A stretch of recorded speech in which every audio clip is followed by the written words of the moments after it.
गोपियों का चीर हरण किया था।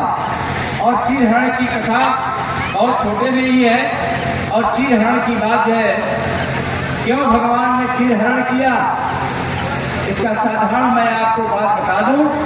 भगवान ने चीर हरण करके फिर एक बार गोपियों को दंड देने का काम किया। और वह दंड क्यों दिया? सज्जनों, अगर आज जो है किसी आदमी से कह दिया जाए कि इस ढंग से स्नान करना चाहिए, नहाने की बात अगर किसी से पूछिए कि अच्छा आप नहाना जानते हैं, कैसे स्नान किया जाता है, तो लोग यह कहेंगे कि पंडित जी का जब अपना बुद्धि के जब ध्यान नहीं करेगा, उनका सीखे का बाजी सब जब खोले के बाद पहले के जमाना में जब चला के जब नहा लिया जाता तो ज्ञान से पानी भर के नहा लिया जाता। घर में सब व्यवस्था हुआ, पानी की जगह बनकर 12 बजे रातों में लोग फट चिपका लगातार पानी गिरा हुआ है। याद रखिए, श्रीमद् भागवत महापुराण में इस बात का बड़ा विरोध है। और पहले जो जमाने में काम हुआ करते थे उसको अभाव कभी मत समझिए। वह अभाव में वह काम नहीं, वह ज्ञान में काम होता था।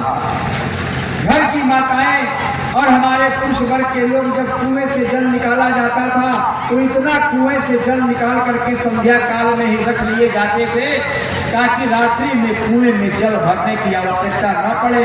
इसलिए नहीं कि रात में कुआं बंद हो जाता था या रात में कुएं से जल नहीं निकल पाता, ऐसा नहीं था। लेकिन शास्त्र का यह नियम है कि रात में कुएं से जल नहीं निकालना चाहिए।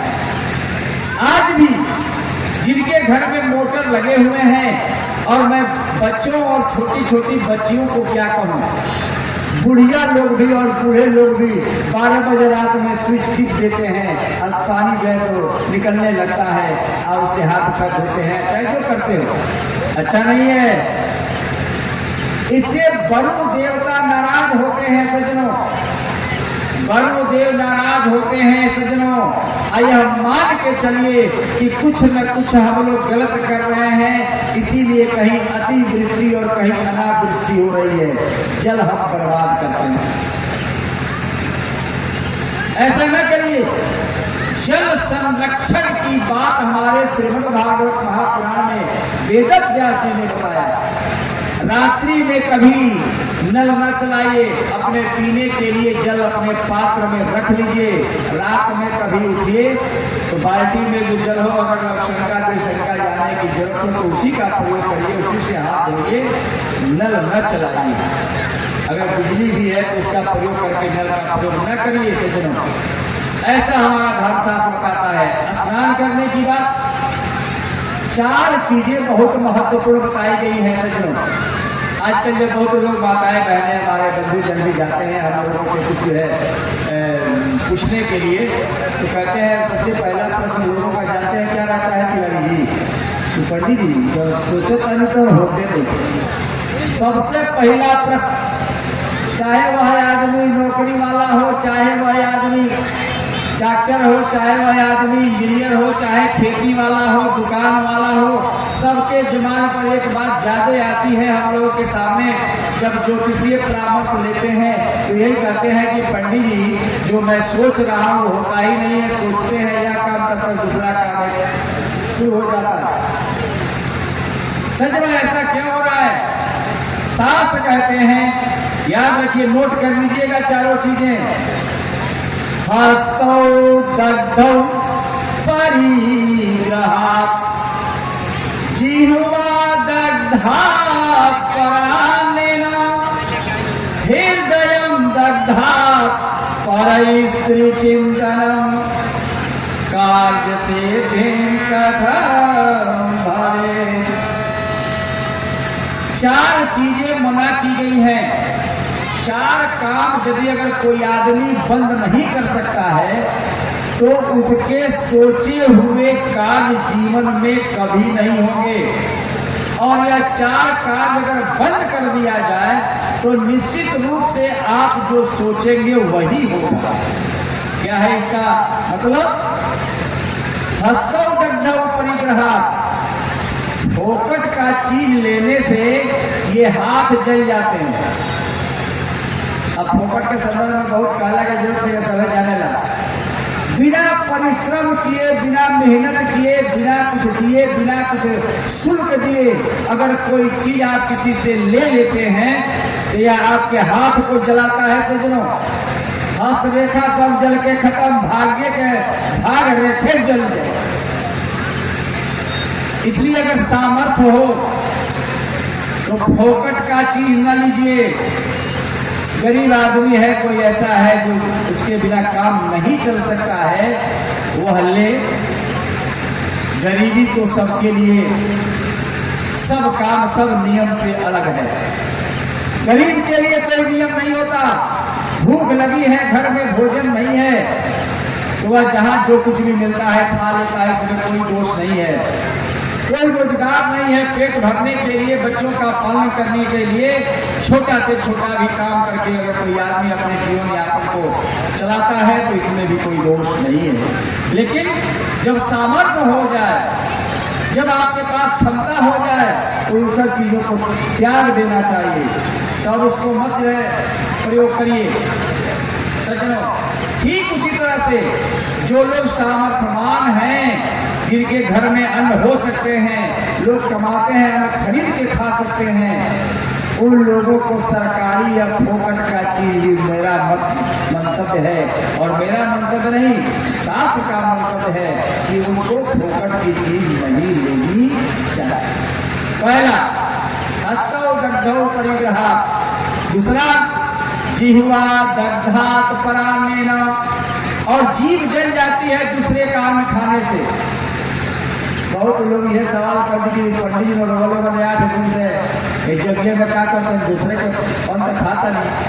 अरे भाई, हम लोग परिश्रम कर रहे हैं, पूजा कर रहे हैं, पाठ कर रहे हैं, तब जो है खा रहे हैं। ये फोकट का नहीं है, इसको फोकट न समझिए, मुफ्त का न समझिए। सज्जनों, तीसरा, हृदयं दग्धात् पराई स्त्री चिंतनम, और पराई स्त्रियों बच्चियों पर कुदृष्टि डालने से हृदय जल जाता है। घर घर में झगड़ा काहे बा? झगड़ा काहे बा? झगड़ा यही से बा कि लोगों के पास चाहे वह स्त्री हो पुरुष हो, इतना जो है इंद्रियां कमजोर हो गई हैं। अभी मैं जो कह रहा था कि गाय के सानिध्य में रहने से इंद्रियां मजबूत होती हैं। तो चरित्रवान आदमी होता है, गाय का सानिध्य खत्म, गाय का दूध भी बहुत लोगों को नहीं मिल पा रहा है। सज्जनों, सब डिब्बा के दूध में पता नहीं कौन चीज का दूध है, भगवान जानते हैं। वही पी पी करके जो है सब बड़े हो रहे हैं, तो चरित्र कहाँ से आएगा? और इस चरित्र के कमी के कारण ही आज घर घर में जो है झंझट है। क्यों? कि हृदय तो उसका जल गया है अपने बच्चों से, अपनी पत्नी से, अपने माँ से, अपने पिता से, अपने भाई से। वह क्या प्रेम करेगा? हृदय से प्रेम होता है, हृदय ही उसका जल करके खत्म हो गया है, केवल दूसरे पर कुदृष्टि डालने से। तीन हो गया, अन्ना नग्न स्नात, और नग्न स्नान नहीं करना चाहिए। नग्न स्नान करने से भी जितने मनोरथ होते हैं वो पूर्ण नहीं होते हैं। सज्जनों, ये चार चीज याद करिए, आज बंद कर दीजिए। इस भागवत पीठ से आपको, इस भगवती पारंबा जगदम्बा के इस शतचंडी महायज्ञ में आपको यह बता रहा हूं कि निश्चित रूप से पराई स्त्रियों बच्चियों पर कुदृष्टि मत डालिए। अन्न फोकट का मत खाइए, कोई चीज, अन्न ही नहीं कोई चीज फोकट का ना लीजिए। और नग्न स्नान न करिए, और दूसरे का अन्न न खाइए। अगर यह चार चीज आप बंद कर देते हैं, जो चीज आप सोचेंगे वही होगा, इसके अतिरिक्त कुछ नहीं हो सकता। बोलिए आनंद कंद भगवान की जय। ये है जनसा, ये है श्रीमद् भागवत महापुराण की कथा।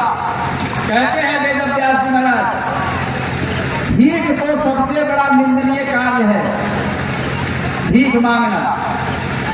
भीख मांगना सबसे निंदनीय काम है। कहते हैं वेद व्यास जी महाराज कि शिलोष्ट वृत्ति से अपना काम चला लीजिए, लेकिन भीख न मांगिए, किसी से मांगिए नहीं।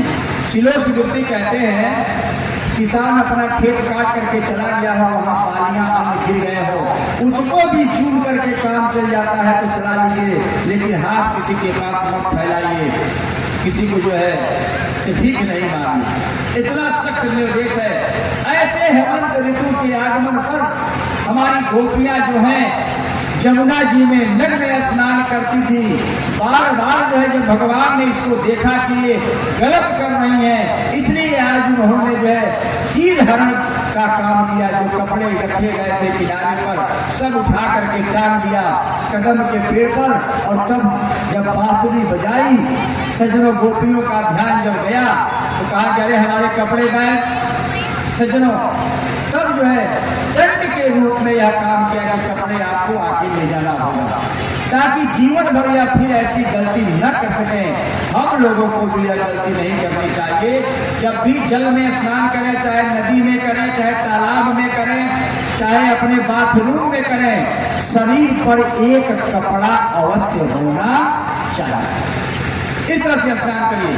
और बड़े बड़े लोगों को, बूढ़े लोगों को देखता हूँ स्नान करते हुए, अब बाथरूम में तो नहीं देखा जा सकता, लेकिन दरवाजे पर किसी के नल है, अब वह आदमी बाल्टी में पानी चला करके अगर स्नान कर रहा है चाहे नल से ही, तो सबसे पहले लोग पैर ही धोना शुरू करते हैं। ये अभी स्नान करने का तरीका नहीं है। उस जल में वरुण देव रहते हैं, इसलिए सबसे पहले जल अगर जो है आपने बाल्टी में चला लिया है तो एक बार जो है अगर याद कर सकते हैं तो कहिए कि हे गंगा जी आदि सभी तीर्थ, यहाँ मैं आपको आमंत्रित करता हूँ, प्रणाम करिए। एक थोड़ा जल लेकर के अपने सिर पर थोड़ा रख लीजिए और उसके बाद से गोड़ धोइए, चाहे सिर धोइए, कोई फर्क नहीं पड़ता। गंगा जी में स्नान करने आप लोग जाते हैं, बड़े बड़े लोग जो है जा करके कुंभ स्नान करके आए होंगे, लेकिन कुंभ स्नान में भी, चाहे नदी में भी स्नान करना हो, तालाब में, तो जाइए तो सबसे पहले किनारे बैठ करके गंगा जल उठा करके पहले माथे से लगाइए और तब उसमें कदम रखिए। कमर भर जब पानी हो जाए तो पानी को ऐसे थपेड़ा मारिए, क्योंकि पानी के ऊपर जो सफेद चीजें बहती रहती हैं वह सब जो है पाप है सज्जनों। और ये थपेड़ा मार करके तब डुबकी मारिए। जितनी बार डुबकी मारिए उतना बार पानी के ऊपर थपेड़ा मारिए, ताकि वह हटता रहे। अन्यथा आप गए हैं पाप धोने, लेकिन संयोग से सब पाप सिर पर लेकर के घर आ जाते हैं। ये स्नान करने का तरीका है।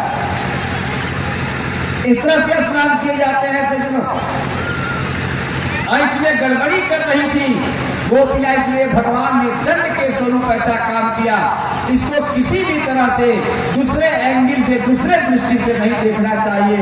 जब यह कार्य हो रहा था, भगवान का उम्र केवल 5 साल का था।